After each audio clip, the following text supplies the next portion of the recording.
새벽빛 묵상 요한계시록 11장 14절에서 19절. 땅에 사는 자들에게 화가 있으리로다 라고 했습니다. 첫 번째 화는 무저갱에서 황충들이 올라와서 5달 동안 사람들을 고통스럽게 했죠. 고통 가운데 죽지도 못하지만 사람들은 그 회개의 기회를 붙잡지 못했습니다. 두 번째 화는 유프라테스에서 풀려난 4천사를 통해서 2만만이라는 엄청난 군대가 몰아쳤습니다. 이제 세 번째 화가 닥칠 차례입니다. 그런데 7번째 나팔이 울리니까 기대치 않은 장면이 펼쳐집니다. 세상 나라가 우리 주와 그리스도의 나라가 되었다고 합니다. 그분께서 영원토록 다스리실 것입니다.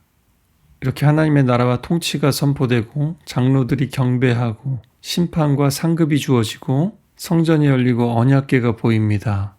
그리고 번개와 지진과 우박이 떨어집니다. 참 이상합니다. 재앙이 아니라 하나님 나라가 임한 것이 세 번째 화입니다. 하나님 나라가 임하는 것은 복음이자 동시에 심판입니다. 예수님께서 이 땅에 오셔서 사역을 하실 때도 마찬가지였고요. 복음은 악한 사람들에게는 화이고 하나님의 자녀들에게는 구원이 됩니다. 믿는 자는 구원을 받고요. 듣고서도 믿지 않고 거부하는 자들은 스스로 심판을 자취하게 됩니다. 하나님의 통치를 우리가 받아들일지 등을 돌릴지 대적할지 선택해야 되는 순간이 온다는 겁니다. 그리고 하나님 나라가 온다는 것은 세상 나라가 무너진다는 뜻이고요. 또 우리가 하나님 아닌 다른 것에 충성하고 있다면 그 모든 것들이 무너져야 한다는 뜻입니다. 또 하나님의 나라는 이 세상의 불의와 타협할 수 없습니다. 하나님 나라가 하나님의 다스림을 의미하듯이 세상 나라는 세상의 통치를 뜻합니다. 요한복음에서는 사탄을 세상의 임금이라고 했듯이 이제 세상의 다스림은 그 통치는 물러가고 하나님의 나라가 완성되었습니다. 원문에서 임했다, 주셨다, 멸하셨다, 또 다스리기 시작하셨다라는 것은 과거와 완료를 뜻합니다. 그리고 지금도 계시고 전에도 계셨고 다시 오실 주님에서 이제 다시 오실이 빠져 있습니다. 그리고 원문에서는 항상 지금도 계시고가 앞에 나옵니다. 계시록은 미래를 얘기하고 있는 것 같지만 늘 현재에 초점을 맞추고 있습니다. 이것은 단지 소망과 희망이 아닙니다. 아직도 이 세상에서는 세상 권세가 버티고 있어도 하늘에서는 이미 하나님의 뜻이 이루어지고 있습니다. 나라가 임하오시며 뜻이 하늘에서 이루어진 것 같이 땅에서도 이루어지리이다 우리가 늘 기도하는데 그 기도가 완전히 이루어졌다는 겁니다. 요한이 하나님의 보좌 앞으로 천상의 예배의 자리로 갔을 때 이것을 본 것처럼 우리가 예배할 때 그 하나님의 보좌에 또 천상의 예배에 접속하는 겁니다. 우리는 예배하면서 하나님의 최후 승리의 순간으로 이동합니다. 혹은 미래를 현재로 가져오기도 합니다. 세상의 권세와 통치가 끝나고 하나님이 다스리는 시간이 현실이 되는 것을 경험하는 겁니다. 예배는 하늘을 여는 것이 아니라 이미 열린 하늘을 보는 겁니다.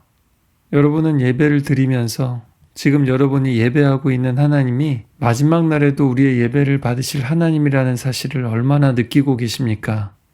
참된 예배는 이 땅에서는 아직이지만 하늘에서는 이미 이루어졌다라는 것을 믿음의 눈으로 보게 되는 겁니다.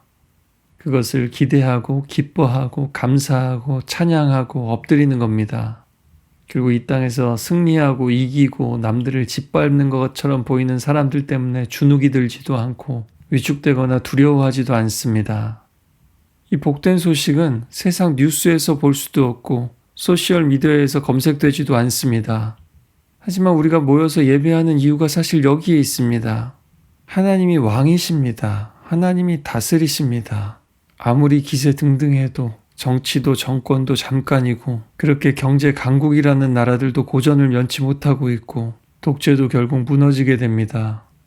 그러나 역사를 보고 믿음의 눈을 들어서 보십시오.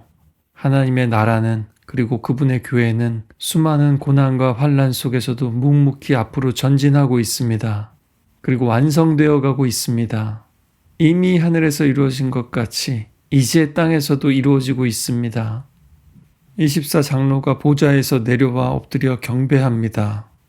예배는 이렇게 자신의 보좌에서 내려오는 거죠. 내가 내 인생 어쩔 수 있다라고 생각하고 내가 컨트롤하고 다스리는 것에서 내려오는 겁니다. 많은 사람들은 하나님의 나라가 임하는 것을 반기지 않습니다. 왜냐하면 자신의 주권을 통치를 내려놓기가 싫기 때문입니다. 자기 보좌에서 내려오기 싫어합니다. 누구나 주인이 되고 싶고 주체가 되고 싶기 때문이겠죠. 또 하나님 나라의 가치와 질서는 세상 나라의 가치와 질서와 너무나 다를 뿐만 아니라 반대되기 때문입니다. 세상은 부와 지식과 강함과 성공을 말하지만 하나님의 나라는 어린 양처럼 죽임당하신 분이 왕이십니다.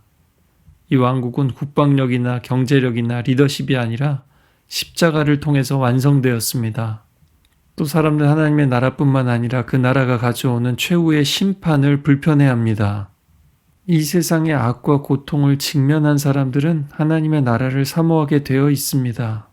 마치 참사의 희생자를 둔 가족들이 한편으로는 그 잃어버린 이별한 사랑하는 가족들의 얼굴을 빨리 볼 수 있기를 너무나 바라고요.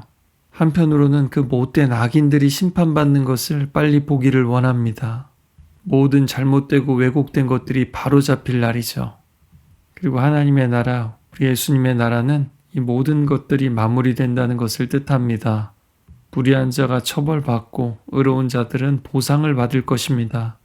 우리가 대형 참사 때마다 다른 이들을 살리려고 희생한 사람들, 그 의인들이 혹시 살아남더라도 이 땅에서 얼마나 고통받고 있는지 보았지 않습니까? 이 땅에선 그런 의로운 사람들을 보상할 수도 그 상처를 싸맬 수도 없습니다. 그래서 또한 우리는 천국을 간절히 기다립니다. 시편에서 이방들이 분노해서 하나님 앞에 일어났던 것처럼 이제는 하나님께서 분노하시며 일어나셔서 그들을 심판하십니다. 요한이 본 환상이 역사가 끝나가는 시점에도 나라들은 아직도 하나님을 대적하고 분노하고 있습니다. 회개하지 않을 뿐만 아니라 분을 내고 성을 냅니다. 마치 가인처럼, 요나처럼, 악한 세상 사람처럼, 예수 믿는다고 하지만 악하고 완악한 사람처럼 말입니다. 그리고 하나님의 종과 선지자로 대표되는 사람들은 신실하게 증인의 사역을 감당하고 큰 상을 받습니다. 빈부귀천에 상관없이 하나님을 경외하는 거룩한 성도들은 높임을 받습니다. 이 세상에서 출세하는 것처럼 더 큰 집과 더 많은 부를 누린다는 뜻이 아니겠죠. 그것이 바로 세상 나라가 추구하는 가치와 질서니까요. 하지만 누구나 만족하고 인정하게 되는 하나님의 알아주심이 있을 겁니다. 그리고 안아주심이 있고요. 하나님의 나라가 완성되고 심판과 보상이 이루어지니까 요한은 또 놀라운 광경을 보게 되는데요. 하늘의 성전이 열린 겁니다. 하나님이 임재하시고 동산에 거니시던 그곳 에덴, 아담과 하와는 추방되고 더 이상 접근이 불가능했습니다. 그러나 이제는 하나님과 영원히 함께할 수 있습니다. 또 구약의 성막에서 성전에서 가장 안쪽에 감추어진 곳이 지성소고 그 안에 언약궤가 있었죠. 예전에는 대제사장만 1년에 한 번 들어갈 수 있었지만 이제는 모든 성도가 언제든지 들어갈 수 있습니다. 그리고 다시는 닫히지도 않을 겁니다.